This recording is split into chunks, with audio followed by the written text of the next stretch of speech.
au départ, en 1978, quand quand la course a été lancée, c'était une idée des promoteurs, des négociants en rhum et des distilleurs, des producteurs de rhum.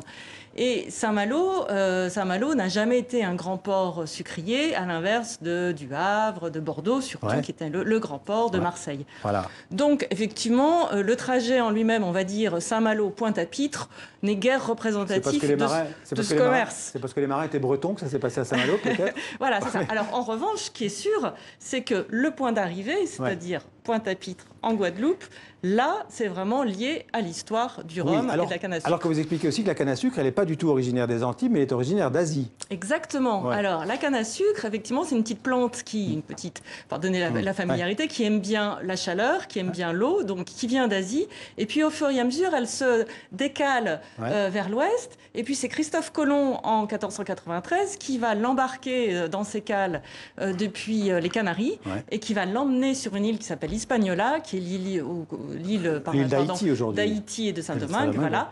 Et donc, c'est l'arrivée à ce moment-là de la canne à sucre aux Antilles. Et à partir de ce moment-là, la canne à sucre ne va plus quitter ses îles.